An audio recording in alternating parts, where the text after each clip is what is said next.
and king dads, welcome so much to my channel. Of course, it's your favorite midwife Nashika at your cervix, ladies. I'm so excited to be with you today, and I know I've been feeling so much love. I know you have missed me. I know it's been a while since you have seen me posted a video to the channel, and I can tell you that it was all worth it. Home births have been increasing. I'm forever grateful. I'm forever grateful as well. It feel good. Every girl, every queen, every family deserve to have a midwife, an awesome midwife at their cervix. I'm that midwife, your favorite midwife. Anyway, let me just thank you as well for subscribing to the channel. You guys have been doing an awesome job. I can see that you're sharing. Oh my god, it's overwhelming. I feel the love.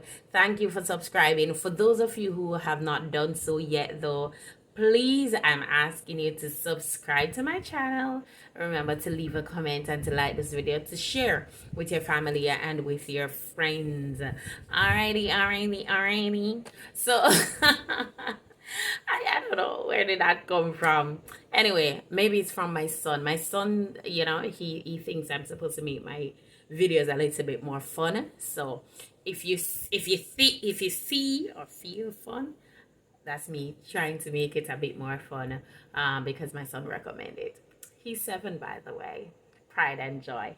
Anyway, so yeah, we're going to be discussing breastfeeding today. I'm going to put links in the description so that you can go and get more information, because I won't be able to cover everything, but I'm going to go over a few basic things, like for example the WHO or the World Health Organization recommendations, some facts about breastfeeding, the fact that the breast is still the best. Can you not see my shirt? Yeah, the breast is still the best, right? So the fact that the breast is still the best, and of course, as well as some myths, like when you are breastfeed, some mommies will say, I don't want to breastfeed because it's gonna make me titty them long. By the way, in Jamaica, we call the breast, sometimes we refer to the breast as, yeah, titty. Right. You didn't know that? Yeah, they do. I hear it all the time. All the times. And you'd be simply surprised too that some of the times, even as a midwife, it is so important for us to know various names for different body parts, because if we don't, it depends on who we're dealing with, then sometimes we miss them totally. We are unable to educate individual, we're unable to reach them and to really teach them because we miss it. So if you hear me say that, it's because more everybody can understand. You understand? Yeah. Anyway, so we'll be talking about some myths, and and helping you to solve some problems that may arise as a result of breastfeeding.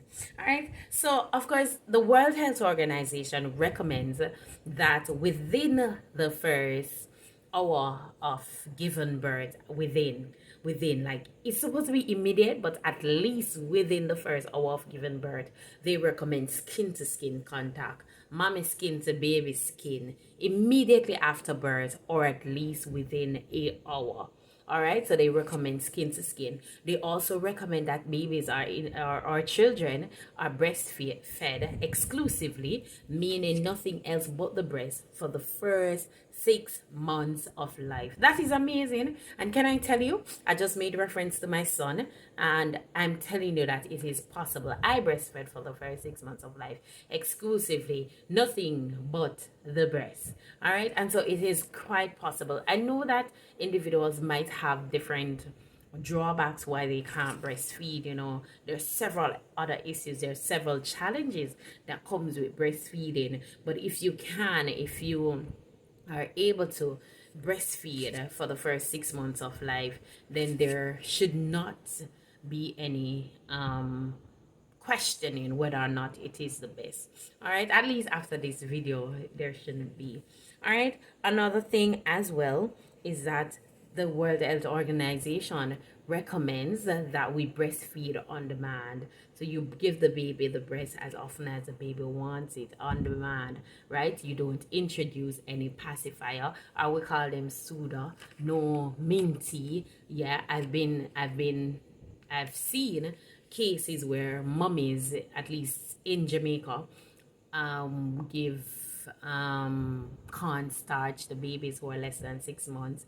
I've seen things. I think cornstarch is maybe one of the weirdest thing I've seen, but also glucose, and they give glucose, yes, to babies who are less than 6 months, and so that is not recommended. That is an absolute no, no. All right. I often say to them, I say, glucose, you think about it. When you get glucose to drink, when was the first time glucose was introduced to you? For me, it was when we did primary school and I tried to run cross country. And I remember sports time and you run cross country, and when you reach the finish line, then put glucose in your hand, and you lick it out, and you eat the orange, and you remember. Okay, maybe I'm old.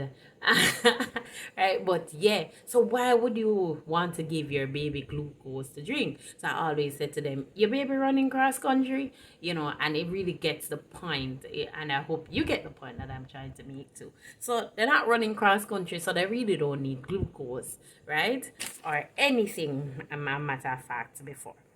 All right. The WHO also recommends that we introduce to our children safe and adequate complementary food, meaning food from the family pot. So you can start after, right, at 6 months thereafter. So it's not before, it's at 6 months thereafter you introduce food from the family pot. And of course, it should be safe and adequate. So nutritious meal, that is where complementary food, there's no limit really, because it can be porridge, it can be formulas, it can be anything. But just keep in mind that that is supposed to be introduced when? Not before, but at or after 6 months. And of course, you can continue to breastfeed your child up to 2 years. All right. So some facts. Some facts about breastfeeding includes, and this is another one that I have proven, that persons who are breastfed, individuals, children who are breastfed, tend to have a higher IQ than children who are not breastfed. You see some of the breastfeed, no? So, yeah. Yes, they do. They tend to have a higher IQ. So they're brighter, they are smarter. Studies have shown that they're smarter than children who have not been breastfed. Also, children who are breastfed, they tend to have less incidences, less likely. They are less likely to suffer from things such as diabetes, high blood pressure, running belly, diarrhea and running belly. They're less likely to suffer from those things. And even in adulthood, when you are breastfed, that possibility of you developing all of these as you grow up, then the incidences are reduced significantly. All right. They're also less likely to become overweight or obese, right? So children that are breastfed are less likely to become overweight or obese. The breast milk is also that, like, there's no questioning that, because it's right there, it's readily available. So mommy don't have to think, say, oh my god, like, I'm so tired, I'm going to have to get up and make this for baby or do that for baby. No, any time of the day, night or day, any time of the night, the breast milk is readily available. And also, I must remind you in the same breath that you can also express the breast milk, because you might want to rest and the baby is up, and we encourage you to express the milk as well. And you can give mom, daddy, grandma, big sis, big bro, anybody, auntie, and they can, anyone that is responsible, of course, and they can breastfeed. And we recommend, as remember, that you don't use nipples, right? You're going to use like cup and spoon to feed the baby, because you don't want the baby to end up with what we call nipple confusion. So that is after you have given the baby the bottle, you realize with the nipple, you realize that after that the baby might refuse the breast afterwards. You don't want that. All right. Of course, breastfeeding also creates a bond between mother and baby.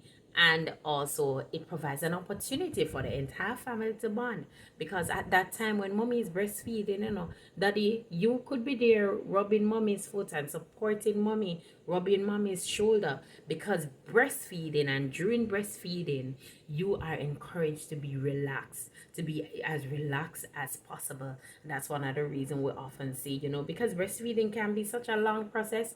It can take an hour for you to fully breastfeed the baby, and the baby is adequately fed. It can take up to an hour. So you must be relaxed, straighten your shoulder, lean back, remember, you don't bend over and bring yourself to the baby. Instead, you bring the baby to you. You may even use a cushion.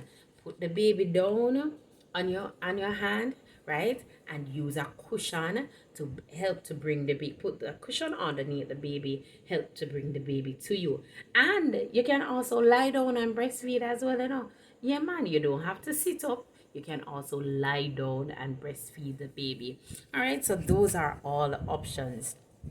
Of course, of course, it doesn't only have benefits to baby, but it have benefits to mommy as well. And what are those benefits? I love to talk about, because there's so many things on the market now to help us with our belly to go slim. Promise us that we are gonna look flat, and we tummy are go flat like before we had ever thought about having children. Not true, ladies? Yeah, I know. But breastfeeding does that.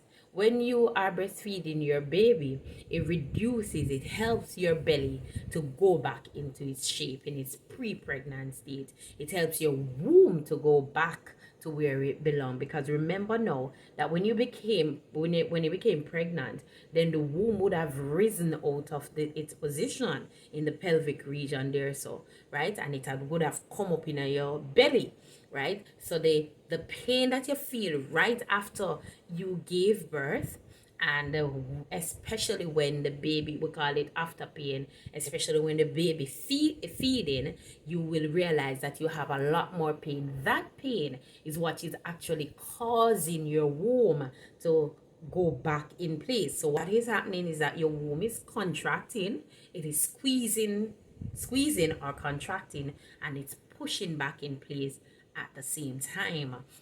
All right, and of course your tummy will get a little flatter after that. So that pain is actually another pain that we welcome, because when that happens, we know that something awesome is happening, something great is happening.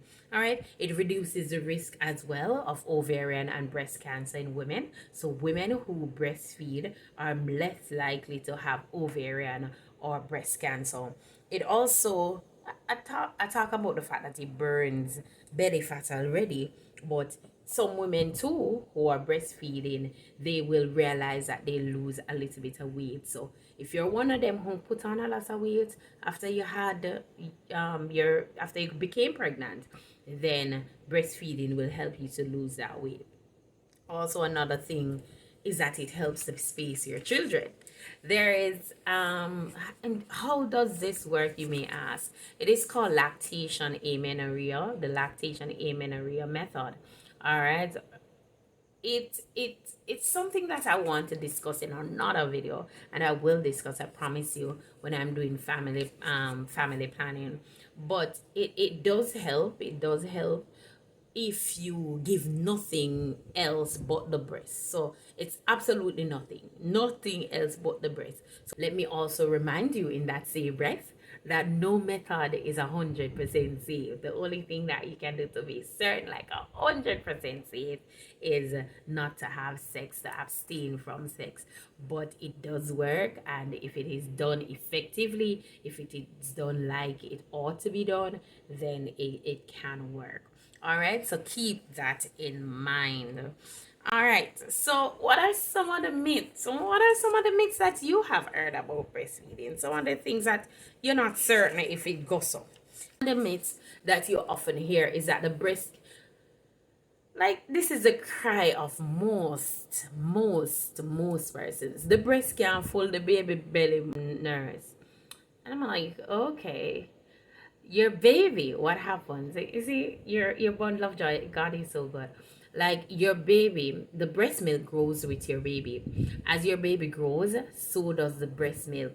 So the breast milk is adequate. Like each stage of your baby's life, the breast milk changes to accommodate the need of the baby. So once you are breastfeeding effectively, and once the baby is there long enough, then the baby should be able to get enough milk to suffice to fill up the baby tummy. So there are certain things that must be in place though. One of the things is that you must ensure that the baby is latched on properly to the breast. What do I mean by this? I mean that the baby's mouth, as much as possible, the dark part of your breast, which we call the areola, most of that is supposed to be in the baby's mouth. I know sometimes we have some big areola, man, and you can't push everything in it, but most of it. When the baby is sucking, you shouldn't be hearing any sound like any sucking sound, right? So there's no, the baby mouth is supposed to provide form a perfect suction over the breast. So the baby don't suck on the nipple, the baby's mouth is over the areola, covering the areola, right? And you will see, you can watch the baby as well, and you will notice that baby is swallowing, so you'll see the swallowing reflex taking place. Another thing is that babies sometimes fall asleep while they're on the breast. One mommy told me recently that she was told that the baby is lazy.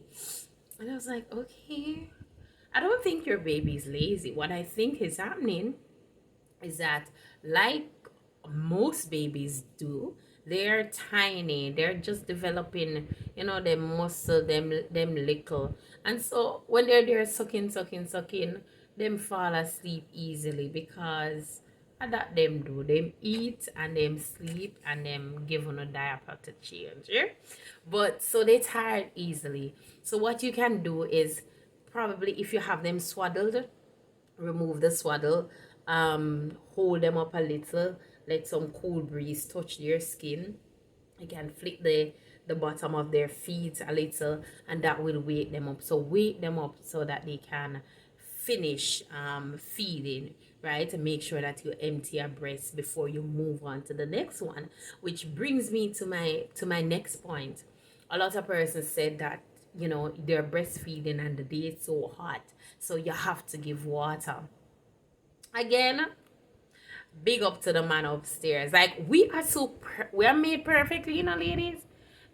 We are amazing. You are amazing. I'm telling you, you are an amazing being. I am an amazing being. We are just, we're made perfectly. So how the breast milk, what make up the breast milk?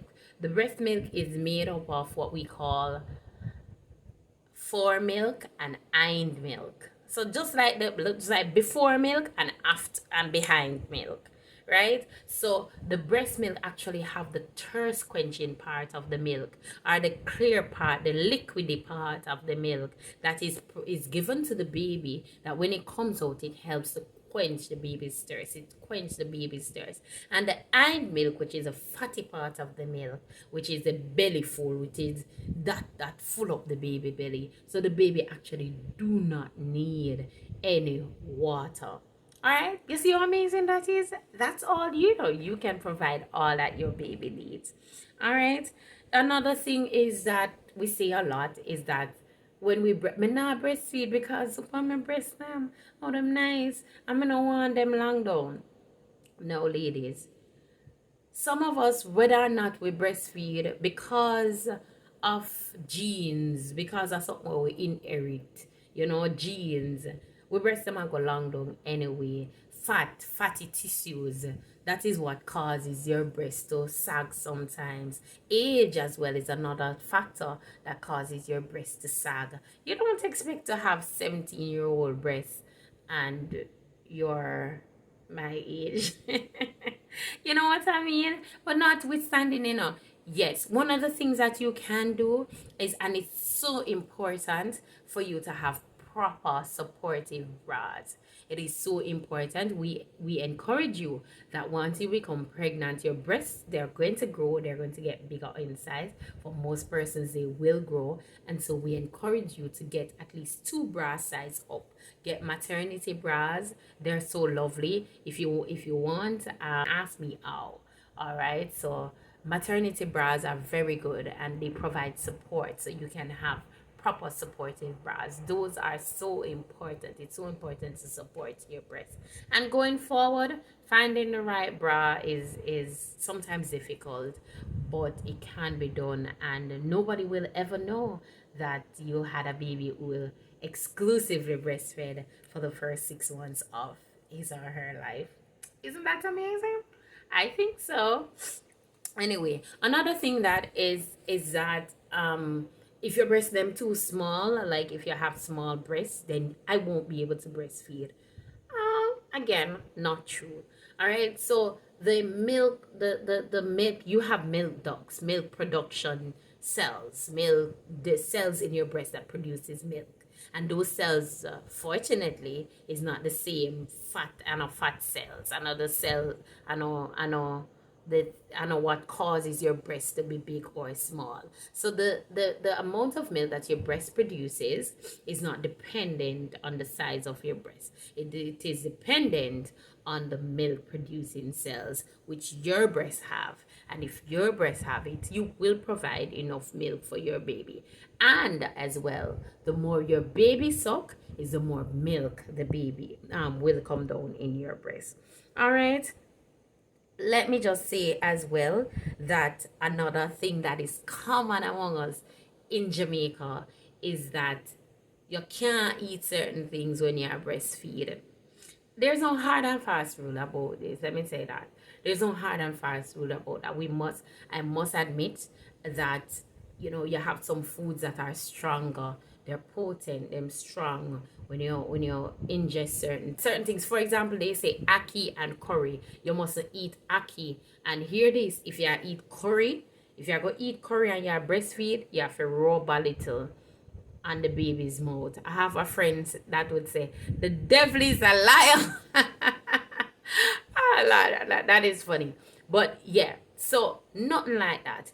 Everything that you do, try to do it in moderation. Moderation is the key. However, if you notice that your baby, after you eat certain things, because your child can become sensitive to something, and when they become sensitive, you might notice that them have colic, or them is a little bit gassy, or them is a little bit fussy, or them is a little bit restless. But any of that, you just stop eating it right away. So nobody is saying go and go kill one chicken, curry the chicken, and just eat chicken, curry chicken, because midwife Nashika says, your favorite midwife say, it's not going to do the baby anything. No, babies can become sensitive to certain foods that you eat, because the food or the thing that you consume pass on through the breast milk, and as a result your baby develop a sensitive reaction to it. It can happen, but the way we exaggerate it and act like every baby sensitive to curry, or every baby sensitive to callaloo, even, you need your dark green leafy vegetable. So I'm saying, if you eat something and you realize that your baby might be sensitive to this, you stop, observe your child, right? And if it continues to happen, then you carry the baby to a doctor, because possible that the baby has is sensitive to it. Other foods that are highly sensitive are like peanuts, eggs, and those things. But in Jamaica, a curry and callaloo we talk about mostly. Am I lying, queens? Yeah, curry and callaloo, and then you go rub curry on the baby mouth. Don't do it. At least don't let me hear about it. Don't let them little ones come tell me about it. All right, and so that is it basically. All right. So some of the things that I wanted to get out of the way that, sometimes you're breastfeeding, some things may develop. Like, for example, you might have challenges. One of them is that you might have crack or sore nipple. For crack or sore nipples, it can be very painful. I'm going to encourage you that you don't put any gels or any cream on it, because remember, you're breastfeeding. Some of the time you're so tired, you might all forget to rub off the cream or wash off the cream before you breastfeed the baby. So wash your breast, bathe, wash your breasts with plain water and soap and water, because you're going to bathe, right? And what you can do is to squeeze a little of the milk on your breast, expose it to here, and that is again where maternity bras come in, because you don't have to take off your all of your brassiere. You can just open the little flap that comes on the maternity bra, expose the breasts to some hair, continue to breastfeed, because the breastfeeding also helps with baby's saliva. All of that helps with the healing of the crack or sore nipples. Sometimes as well, we get cracked nipples or sore nipples because one, the baby is not properly attached to the breast. So proper attachment is important, or latched on to the breast, latching on to the breast. Two, sometimes we have inverted nipples. So you can look at your nipples if you're pregnant or breastfeeding and see if it is inside. If your nipples are inverted, you probably will have to start training them now if you're pregnant. Every time you bathe, what you can do is to hold on to your nipples, not play with them, don't play with them, don't, but you just hold on and pull on them, pull them out. So by the time you have baby, they will just pop out. Another thing that helps is to use the breast pump a few minutes. Like before you breastfeed, you can use the breast pump and it will help pull out the nipples. All right. Another thing is that sometimes when we are breastfeeding, when we are taking the baby off the breast, someone will just pull off the baby and we say, ow, right? But remember, create a suction between your breast and the baby's mouth and gently remove the baby from the breast to prevent crack or sore nipples. All right. And so that is another reason why your hands are supposed to be clean when you breastfeed, because you'll be using your fingers to create that suction. All right. And also when your baby is latched on properly, that will prevent you from having the pain. What are some of the signs of hunger? Cause them can't say, "Mommy, I'm hungry," right? But so some of the sign is that the baby will have what we call a routine reflex, and that's basically, you ever like have them in your hand, or even they're on the bed and you see them moving to that direction or that direction, like they're moving in the direction of your breast. Grandma hold them, mommy hold them. You see the mouth moving towards the direction of the breast. They might smack their lips, they might suck on their fingers or their thumb or their hand, they might be sucking. And one of the late sign, I remember specifically when I was in midwifery school, they said that crying is a late sign of hunger. So you don't wait until they cry, right? Crying is a late sign of hunger, and they might just open their mouth and stick out them tongue. All of them, they are signs that your baby is hungry. All right. Remember now that the breast is still the best. Remember they said that already? Yes, guys, the breast is still the best. Please, I'm going to also put in the description some links to some breastfeeding support groups across Jamaica. All right, it can be found on the Ministry of Health Jamaica website, but I'm still going to put it in the link. So you have breastfeeding support groups across Jamaica, and of course, you know that there's a breastfeeding support group at the health center that I am a part of. And so you'll see that in there as well. Support your midwife is able to help. Remember, I heard you to get the number for your midwife. They're willing.